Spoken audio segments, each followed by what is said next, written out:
அனைவருக்கும் வணக்கம். Hope you are all doing good. I am doing great here.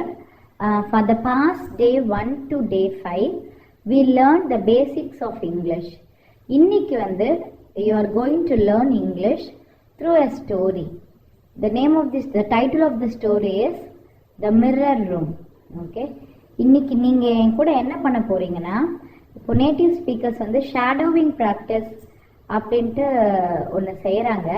Shadowing practice அப்படின்னா ஒரு sentences, ஒரு ரேண்டமா சென்டென்சஸ் இல்லை ஒரு பேசேஜ் மாதிரி கொடுத்து அவங்க அதை படித்து நம்மள திரும்பி சொல்றாங்க. எதுக்கு? Because they want us to train our tongue to talk in English. Okay, நம்ம தமிழில் நல்லா படிக்கிறோம், நல்லா பேசவும் செய்கிறோம், அதனால அது இயல்பாக நமக்கு வருது. இப்போ ஆங்கிலத்தில் பேச மட்டும் தெரிய வேண்டாம்ல, நம்ம உச்சரிப்பும் சரியா இருக்கணும். ஓகே, அதுக்கு ப்ரொனவுன்சியேஷன், அந்த உச்சரிப்பு, ஸ்பீக்கிங் எபிலிட்டி, ஸ்பீக்கிங் கான்ஃபிடென்ஸ், இதெல்லாம் நம்ம எடுத்துட்டு வரணும்னா டெய்லியும் நம்ம 15 to 20 minutes we have to train our tongue to speak in English. Okay, but எனக்கு தோணுச்சு, எதுக்கு ரேண்டம் சென்டென்சஸ் கொடுத்து அதை நான் படிச்சு நீங்க திருப்பியும் அதை ரிப்பீட் பண்ணுங்க அப்படின்னு சொல்றதை விட, நான் learn English through comics. Okay, comics எப்படின்னா இந்த கதை புத்தகங்கள் அப்படின்னு சொல்லுவாங்க. இந்த கதை புக் எப்படி இருக்குன்னா, ஆல்ரெடி பிக்சரும் கொடுத்துருவாங்க, மேல இங்கிலீஷ் சென்டென்சஸ் கொடுத்துருவாங்க. ஓகே, இது ஈஸியா நம்ம கனெக்ட் பண்ணிக்கலாம். ஏன் அப்படின்னு பார்த்தா, you can read this English sentences without any imagination of the story on your own. நான் சொல்றது புரியுதா? நம்ம சின்ன குழந்தையா இருக்கும்போது நம்ம கதை கேட்கறோம்னா நமக்கு இந்த ஒரு ஹேபிட் இருக்கும். அவங்க கதை சொல்ல நம்ம இமேஜினேஷன்ல அதை அப்படியே விஷுவலைஸ் பண்ணிருப்போம். நான் சொல்றது புரியுதா? இப்போ ஒரு பாப்பா இருக்கா, அந்த பாப்பா மழையில நடந்து போயிட்டு இருக்கா, அவ கொடை யூஸ் பண்ணி நடந்து போயிட்டு இருக்கா, அந்த பாப்பா எல்லோ கலர் ஷர்ட் போட்டிருக்கா அப்படின்னு நான் சொன்னேன்னா, அப்போ உங்களோட இமேஜினேஷன்ல எப்படி இருக்கும்? நீங்க ஒரு சின்ன குழந்தை, அது மாதிரி மழைக்காலம், அதே மாதிரி நினைச்சிப்பீங்க. ஆல்ரெடி அங்க பிக்சர் கொடுத்துட்டேன்னா இந்த இமேஜினேஷன்ல நீங்க கான்சன்ட்ரேட் பண்ண மாட்டீங்க. நீங்க எதுல கான்சன்ட்ரேட் பண்ணுவீங்க? அந்த இங்கிலீஷ் சென்டென்சஸ்ல கான்சன்ட்ரேட் பண்ணுவீங்க. So learning English through comic is very useful in learning English. Okay, இது ஒரு நாள் பட நீங்க என்ன கதை வேணாலும் கேளுங்களேன். If you want this kind of stories I am ready to give you. Okay, இப்போ Amar Chitra comics, that is one of the best way. School going கிட்டா இருக்காங்கன்னா பேரண்ட்ஸ் ஃபர்ஸ்ட் வாங்கி கொடுக்கறது அந்த அமர்சித்ரா காமிக்ஸ். அதுல என்னன்னா, மகாபாரதமாக இருக்கட்டும், ராமாயணமாக இருக்கட்டும், சீவக சிந்தாமணி, ஹனுமான் ஸ்டோரிஸ், அதுக்கப்புறம் என்ன ஸ்டோரி, ஒரு லீடர் மகாத்மா காந்தி, சர்தார் வல்லபாய் பட்டேல், இது மாதிரி கிளாசிக் நாவல்ஸ், சிண்ட்ரலாவாக இருக்கட்டும், அலாவுதீன், இது மாதிரி எல்லா சீரீஸுமே அந்த அமர்சித்ரா காமிக்ஸ்ல காமிக் வெர்ஷன்ல இருக்குங்க. அது குழந்தைங்களுக்கு வாங்கி கொடுப்பாங்க சின்ன வயசுல. அது one of the practice. Okay, so அதை தான் நம்ம இங்க பண்ண போறோம். நீங்க என்ன செய்யணும் அப்படின்னா, ORM டெக்னிக் அப்படின்னு சொல்லுவாங்க. First you have to observe and listen. நீங்க நான் எப்படி படிக்கிறேன்னு அப்சர்வ் பண்ணிட்டு நல்லா கவனிக்கணும் என்னோட உச்சரிப்பை. அதுக்கப்புறம் புரிஞ்சுக்கணும். You have to read by yourself and revise. படித்து உடனே சொல்ல வேண்டும். சொன்னதோட மட்டும் இல்லாம திருப்பி அதை படிச்சு பார்க்கணும். ஓகேங்களா? நெக்ஸ்ட் மெமரைஸ் அண்ட் ரிப்பீட் அப்படின்னு சொல்லுவாங்க. அது என்னன்னா, நீங்க திரும்ப படிக்கும் போது நம்மளுக்கு அந்த ஸ்டோரியாக இருக்கட்டும், அந்த ஸ்டோரியில யூஸ் பண்ண ஆங்கில வார்த்தைகள் நம்மளை அறியாமலே நமக்கு அது மனப்பாடமாயிடும். அதை இப்ப நம்ம சொல்ல வரேன்னு வச்சுக்கோங்க. இப்ப நான் சொல்றேன், நீங்க ஃபர்ஸ்ட் ஸ்டார்டிங்ல அந்த ஸ்டோரி சொல்லும் போது தங்கிலீஷ்ல சொல்லி பார்க்கலாம், இங்கிலீஷ் பிளஸ் தமிழ். ஓகே, ஒரு நாள் படம், ஒரு 2 நாள் கழிச்ச உடனே அந்த ஃபுல் ஸ்டோரியுமே இங்கிலீஷ்லயே சொல்லி பாருங்க. It will be very easy to speak English. Then you will thank me for sure. Listen. So இதே மாதிரி நான் ஸ்டோரிஸ் கண்டென்ட் அடிக்கடி ஒரு கிராமர் டே 1 to 5 அப்படின்னா அது கிராமர் டாபிக் பார்த்துட்டோமா, இப்போ டே 6 நம்ம ஷேடோவிங் ப்ராக்டிஸ் பண்ணலாம். ஓகே, அதே மாதிரி ஒரு நெக்ஸ்ட் ஒரு 5 கண்டென்ட் அப்படின்னா இதே மாதிரி ஷேடோவிங் ப்ராக்டிசஸ். அதனால தான் நான் கதைகளின் மூலம் ஆங்கிலம் கற்போம் அப்படின்ட்டு என்னோட சேனல்ல நான் அடிக்கடி கதை போடுறேன். அது எதுக்கு, how you can make use of that அப்படின்னா, you read that English sentences. நான் ஆல்ரெடி படிச்சு காமிச்சிட்டேன், அதை கேட்டுக்கோங்க. நீங்க திருப்பி படிச்சு பாருங்க. You don't have to read some random topic. You can read the stories. Okay, let's begin. This story is about a boy named Rian. Okay, Rian is a poor boy. Rian ஒரு ஏழை சிறுவன். He carries an old school bag. அவன் ஒரு பழைய school பேக்கை வந்து எடுத்துட்டு போறான். எங்க போறான்? அவன் ஒரு கிறிஸ்டியன் மிஷனரியில படிக்கிறாங்க, அங்க போறான்.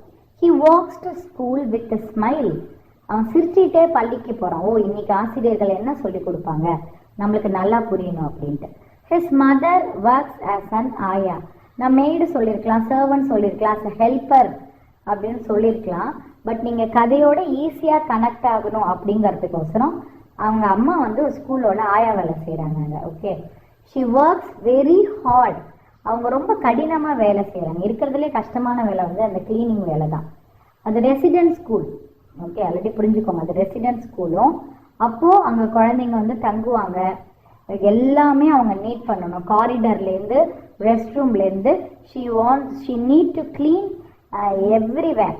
Okay, she loves her Sun very much. அவங்க அப்பா கிடையாது, அதனால அவங்க ரெண்டு பேரும் இங்கே இந்த ரெசிடென்ட் ஸ்கூலுக்கே வந்துட்டாங்க.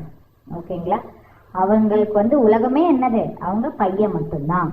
His mother works as an aya. She works very hard. She loves her son. Okay, அப்போ அவங்க எந்த லெவலுக்கு அவங்க பையனை விரும்புறாங்க அப்படின்னு நீங்க பாருங்க.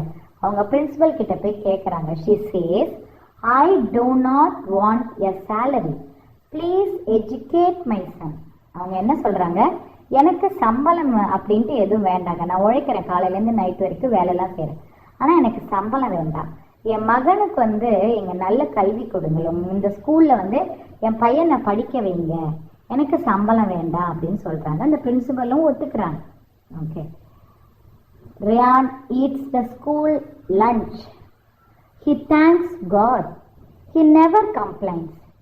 அந்த குழந்தை அந்த ஸ்கூலோட உணவையே சாப்பிட, அந்த ரெசிடென்ட் ஸ்கூல் அப்படிங்கறதால 3 வேளையும் அங்கேயே சாப்பாடு வந்து தயாரிச்சிடுவாங்க. அந்த குழந்தை அதை சாப்பிடுறான். அவன் கடவுளுக்கு நன்றி சொல்கிறான். He thanks God. He never complains. அவன் ஒருபோதும் குறை சொல்வதில்லை. எதை, அந்த சாப்பாடையுமே எதையுமே அவன் குறை சொன்னதே கிடையாது. He wears old clothes. அவன் பழைய ஆடைகளை அணிகிறான். ஓகே, அவங்க அப்பா கிடையாது, சம்பளமும் கிடையாது. அவங்க ரெசிடென்ட் ஸ்கூல்ல அவங்க அந்த ஸ்டாஃப் குவார்டர்ஸ்ல வந்து ரூம் மாதிரி கொடுப்பாங்க போல இருக்கு, அங்க தங்கிக்கிறாங்க. அப்போ அவனுக்கு போட்டுக்கிற ட்ரெஸ்ல என்ன டொனேட் பண்ணுவாங்கல்ல சில பேர், அதே மாதிரி டொனேட் பண்ண சர்ச்சில் டொனேட் பண்ணுவாங்க. யூஸ்வலா இந்த கிறிஸ்டியன் மிஷனரி ஸ்கூல்ல சர்ச்சு பக்கத்துல இருப்பா. அப்ப அவங்க வர்றவங்க டொனேட் பண்ற ட்ரெஸ்ஸை தான் அவன் போட்டுக்கிறான். He uses old books. Last year படிச்சவங்களோட புத்தகத்தையே அந்த ஸ்கூல்ல அவனுக்கு கொடுத்துடுறாங்க. He feels very thankful. அப்படி இருந்துமே அந்த குழந்தை ரொம்ப நன்றியுடன் இருக்கான் பாருங்க. அது வந்து வெரி அப்ரிஷியபிள். ஆனா சில பேர் இருப்பாங்கல்ல, we cannot blame them also. அந்த பசங்க என்ன செய்யறாங்கன்னா, அவங்க புது பென் வாங்கியிருக்காங்க. His friends have new pens. அதை வந்து காமிக்கிறாங்க. பாத்தியா, எங்க டாடி இப்படி வாங்கி கொடுத்தாங்க, பாத்தியா எங்க அம்மா இந்த புது பெண்ணோட விலை இவ்வளோ அப்படின்ட்டு அந்த குழந்தை கிட்ட, ரியான் கிட்ட வந்து சொல்றாங்க. ரியானுக்கும் ஒண்ணு வேண்டும். Ryan also wants one. He stays silent. அப்ப எதுவுமே பேச மாட்டான், எதிர்த்து பேச மாட்டான், எதுவுமே கேட்க மாட்டான். ஆனா அவங்க அம்மா கிட்ட வந்து கேட்கறான். ஓகே, இப்ப கேன் யூ, கேன் ஐ அப்படிங்கிற அந்த சென்டென்ஸ் பேட்டர்னை நீங்க அதை கத்துக்கலாம். Mom, can you buy me a new pen? அம்மா உன்னால முடியும், எனக்கு வாங்கிட்டா அப்படின்னு சொல்ல. Buy me a new pen அப்படின்ட்டு அவன் வந்து சொல்லலைங்க, கமெண்ட் பண்ணல. அவன் என்ன கேட்கறான்னா, can you buy me a new pen? உன்னால முடியுமா, எனக்கு ஒரு பேனா வாங்கி தர முடியுமா அப்படி. Can you buy me a new pen? உன்னால் முடியுமா எனக்கு பை மீ ஒரு பேனா வாங்கி தர முடியுமா? His mother become silent. அப்போ அங்க ஃப்ரெண்ட்ஸ் எல்லாம் சொல்லும் போது ஹீ ஸ்டேஸ் சைலண்ட். இங்க வந்து அவங்க அம்மா சைலண்டா இருக்காங்க, அவங்களால பதில் சொல்ல முடியவில்லை. Ryan sees her tears. Ryan வந்து அம்மாவின் கண்ணீரை பார்க்கிறான். அவனுக்கு எல்லாமே புரிஞ்சிடுச்சு. அவன் வந்து சிரிக்கிறான். நீங்க கேட்கலாம், இது என்ன, அவனும் தானே அழணும், ஏன் சிரிக்கிறான் அப்படின்னு கேட்டா, அவங்க அம்மாவோட பாசத்தை புரிஞ்சுக்கிட்டான். அவன் என்ன சொல்றான், ஓ அம்மா இந்த கஷ்ட நிலைமையில இருந்தாலும் நம்ம கிட்ட கோவப்படல, இல்ல நம்மக்கிட்ட அதெல்லாம் தேவையான்னு நம்மளை கேட்கல, அவங்க நமக்கோசரம் வருத்தப்படுறாங்க பாரு, இதே மாதிரி ஒரு அம்மா கிடைக்கிறதுக்கு கொடுத்து வச்சிருக்கணும் அப்படின்னு சொல்லிட்டு அவன் சந்தோஷப்படுறான். அந்த நேரத்தில் தன்னோட இயலாமை, தனக்கு பேனா இல்லை அப்படின்னு நினைச்சு வருத்தப்படலை, நல்ல அம்மாவை கொடுக்கறதுக்காக அவன் சந்தோஷப்படுறான். அவன் அப்ப நினைச்சுக்கிறான், I may be poor but my dreams are not poor. நான் ஏழையாக இருக்கலாம், ஆனால் என் கனவுகள் ஏழை அல்ல. எனக்கு நிறைய விஷயங்கள் கிடைக்கல, ஆனா என்னுடைய கனவுகளுக்கு எல்லாமே கிடைக்கும். அதுக்கு என்னோட கனவை நனைவாக்குவதற்கு நான் எல்லா முயற்சியும் எடுப்பேன் அப்படின்ட்டு அர்த்தம். I may be poor but my dreams are not poor, it will think big. Okay.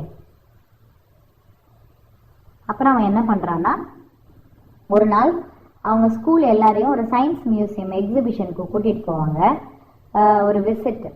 Okay. Ryan feels excited. The school visits a science museum. Ryan feels excited. பள்ளியில் அறிவியல் அருங்காட்சியகத்திற்கு அழைத்து கொண்டு செல்கிறார்கள். ரயான் மிகவும் மகிழ்ச்சியாக இருக்கிறான். So Ryan enters the mirror room. இந்த story பேர் மிரர் ரூம் இல்லைங்க. இந்த ஸ்டோரியோட உண்மையான கதை இங்க தான் ஆரம்பிக்குது. அந்த ரயான் என்ன பண்றான்னா, அந்த கண்ணாடி அறைக்குள் செல்கிறான். அவன் அப்படியே ஆச்சரியமா பார்க்கறான். எப்படி சொல்லுவாங்க ஆச்சரியம் அப்படின்னா? சர்ப்ரைஸ். He looks around, சுற்றி பார்த்தல், around with surprise, ஆச்சரியம். ஓகே. இது பாருங்க, one mirror makes him tall. டால் அப்படின்னா அவன் ஒரே பையன்தான், ஆனா அவனை ஒரு கண்ணாடி டாலா காமிக்குது, உயரமா காமிக்குது. Another makes him short. இன்னொரு கண்ணாடி அவனை குட்டியா காமிக்குது. Another makes him fat. Fat அப்படின்னா குண்டா காமிக்குது. Another makes him thin. Okay, ஒல்லியா காமிக்குது. இங்க பாத்தீங்கன்னா தெரியுதா உங்களுக்கு? One mirror turns him upside down. உன்னோட கண்ணாடி பார்த்தா அவனை தலைக்கீழ காமிக்குதுங்க. அப்போ tall, short, fat, thin, upside down. இன்னைக்கு நீங்க கத்துக்கிட்டீங்க. ரிப்பீட். Rayon laughs. ரயான் சிரிக்கிறான். இதெல்லாம் பார்த்துட்டு அவன் சின்ன குழந்தை இல்ல, அவனுக்கு ரொம்ப எக்ஸைட்டடா இருக்கு, ஹாப்பியா ஃபீல் பண்றான். அப்போ அவனோட டீச்சர் கேட்கறாங்க. அந்த டீச்சருக்கு அவனுக்கு ரொம்ப பிடிக்கும். Rayan, which mirror shows you the real you? Rayan, எந்த கண்ணாடி உன்னோட உண்மையான உருவத்தை காட்டுகிறது அப்படின்ட்டு அவர் கேட்கிறார். அதுக்கு ரயான் என்ன சொல்றான்னா, எதுவும் இல்லை சார், உண்மையான நான் வேறு இல்லை, நான் நேரா நிக்கிறேன், அதுல எதுவுமே என்னை காமிக்கல. அது எப்படி ஆங்கிலத்துல சொல்றான்? none of them, the real me is different அப்படின்னு சொல்றான். அதுக்கு அந்த ஆசிரியர் சிரிச்சிட்டு, life is like this room. Okay, he says. ஆசிரியர் புன்னகிக்கிறார். அவர் சொல்கிறார், வாழ்க்கை இந்த அறையை போன்றது அப்படின்னு சொல்றாருங்க. எப்படி அப்படிங்கிறத பார்க்கலாம். ஸோ அந்த பையனோட லைஃபே எடுத்துக்கோங்களேன். அவன் அவங்க அம்மா ஒரு வேலை செய்யறாங்க, பள்ளியில் தான் வேலை செய்யறாங்க. எவ்வளோ பேர் பார்த்துப்பாங்க. சில பேர் சொல்லுவாங்க, டே நீ ஒரு ஏழடா, உன்கிட்ட ஒண்ணுமே இல்லை, நீ ரொம்ப அழுக்க ட்ரெஸ்ஸா போட்டிருக்க, நீ ரொம்ப வீக்கான பர்சன், பாரு எப்படி இருக்க, நோஞ்சா மாதிரி இருக்க. சில பேர் நம்மளை பார்த்து சிரிக்கிறாங்க, என்ன எப்படி இருக்கா அப்படின்னு சொல்லிட்டு. ஆனால் சில பேர் அவனை பாராட்டுகிறார்கள். ஏன்? அவன் ரொம்ப நல்ல மதிப்பெண்கள் எடுக்கிறான். ஆசிரியர்களுக்கெல்லாம் அவனை ரொம்ப பிடிக்குது, பொறுப்பான பையன். ஓகே. சில பேர் சொல்றாங்க அவனை ரொம்ப டிஃப்ரெண்டா பாக்குறாங்க. ஏய், என்னோட நாலேஜுக்கு எனக்கு தெரியாத சம்ம நீ எப்படி போட்ட, ரொம்ப கிரேட்டா அப்படின்னு சில சக மாணவர்கள் அவனை பாராட்டவும் செய்கிறார்கள். அப்போ ஒவ்வொருத்தரும் அவன் மேல ஒவ்வொரு விதமாக பார்க்கிறார்கள். அவன் மேல ஒவ்வொரு விதமான ஒப்பீனியன்ஸ் they have. அது எப்படி ஆங்கிலத்துல சொல்றாங்கன்னு பாருங்க. Some people call you poor, some call you weak, some laugh at you, some praise you, everyone sees you differently. எல்லார் கண்ணுக்கும் நீ ஒரே மாதிரி தெரியறது கிடையாது அப்படின்னு சொல்லிட்டு அவர் இன்னொரு விஷயத்த சொல்றார். என்ன அப்படின்னா, அவர்களின் வார்த்தைகள், அவங்க உன்னை பத்தி என்னென்ன சொல்றாங்களோ, ஒரு சமயத்துல உன்னை பத்தி நீ அவங்க கிட்ட பேசிட்டு இருந்தா நல்லவன் சொல்லுவாங்க, இல்லைன்னா நம்மள கெட்டவன் சொல்லுவாங்க. ஓகே, அவங்களுக்கு சிரிச்சா நம்மள she is a very good person சொல்லுவாங்க. நம்ம ஏதோ ஒரு சிந்தனையில சிரிக்காம போயிட்டோம்னு வச்சுக்கோங்க, பார்த்துட்டு வச்சு ஐயோ அவ ரொம்ப திமிரு பிடிச்சவ அப்படின்னு சொல்லுவாங்க. பட் இது எல்லாமே இந்த கண்ணாடி மாதிரி தாங்க. உங்களை அது பிரதிபலிக்கவே இல்லை. நீங்க யாரு அப்படிங்கிறது உங்களுக்கு மட்டும் தான் தெரியும், வேற யாருக்குமே தெரியாது. ஓகே, அதனால அவங்க என்ன அந்த அவங்களோட ஒப்பீனியன்ஸ் எல்லாம் உன்னோட அடையாளத்தை வந்து மாற்றாது. உன் மனநிலையை வேணா மாத்தலாம். ஐயோ இப்படி சொல்லிட்டாங்களே அப்படின்ட்டு நீங்க வருத்தப்படலாமே தப்பி, பட் நீங்க உங்களோட இயற்கை குணத்தை வந்து அவங்களோட சொல் மாற்றாது. இது எப்படி அவர் அந்த ஆசிரியர் ஆங்கிலத்துல சொல்றாரு பாருங்க. Their words are just like this mirror. They change how you feel, but they never change who you really are. உங்கள் அடையாளத்தை அது மாற்றாது அப்படின்னு சொல்றாரு. அந்த குழந்தைக்கு என்ன புரியணுமோ அது புரிஞ்சிடுச்சான். அவன் என்ன நினைச்சுக்கிறான், ஓ அப்ப நம்ம எல்லாத்தையுமே மாத்தலாம், நம்ம லைஃபை எப்படி அமைச்சுக்கணும்ட்டு நமக்கு தான் தெரியும். அன்னைக்கு அவன் ஒரு உறுதிமொழி எடுக்கிறான். அவன் என்னமோ ஒன்று சிந்தனை பண்றாங்க. ஓகே, அவன் எல்லா வார்த்தைகளையும் நினைச்சுக்கிறான். நம்ம எவ்வளவு பேர் கேலி பண்ணிருக்காங்க சொல்ற மாதிரி சில பேர் நம்மள பாராட்டவும் செஞ்சாங்களே, அவன் அதுல இருந்து என்ன எப்ப பாராட்டினாங்க அப்படின்னு மட்டும் யோசிக்கிறான். இந்த குழந்தைக்கு தன்னை எப்பொழுது தன்னுடைய பெற்றோர், அம்மாவாக இருக்கட்டும் ஆசிரியராக இருக்கட்டும், எப்ப பாராட்டினாங்க அப்படிங்கிற அவன் ஞாபகம் வச்சுக்கிட்டு அன்னைக்கே அவன் தனக்கு ஒரு வாக்குறுதி அளிக்கிறான். என்ன அப்படின்னா, எந்த குணம் நல்ல குணம், எது நான், அதுக்கு வந்து I will give justification. Okay, அவன் என்ன பண்றான், நல்லா படிக்கிறான். அவன் எப்ப பாராட்டினாங்க, நிறைய மதிப்பெண்கள் எடுக்கும் போது பாராட்டுறாங்க, நல்ல விஷயங்கள் செய்யும் போது பாராட்டுறாங்க, அம்மாவுக்கு உதவி செய்யும் போது பாராட்டுறாங்க, அம்மாவோட மனசை புரிஞ்சுக்கிட்டு அவன் நடக்கும் போது பாராட்டுறாங்க. ஓகே, அவன் அதெல்லாம் ஞாபகம் வச்சுக்கிட்டு அவனுக்கு இருக்கிற ஒரு ஆயுதம், தன்னுடைய வாழ்க்கையில் அவன் உயர்வதற்கு அவன்கிட்ட இருக்கிற ஒரு ஆயுதம் வந்து படிப்பு தான். அதை நல்லபடியா படிக்கிறான். அவன் ரெசிடென்ஸ் ஸ்கூல்ல இருக்கிறதால ஒரு அட்வான்டேஜஸ் என்ன அப்படின்னா, அவன் என்ன டவுட்னாலும் போய் கேட்கலாம். அங்க இருக்கிற ஆசிரியர்கள் கிட்ட வந்து கேட்டு தெரிஞ்சுக்கிறான். Okay, years pass, rank, studies hard. He clears the IAS exam. He becomes an IAS officer. Okay, அவன் IAS ஆபீசர் ஆகிறான்.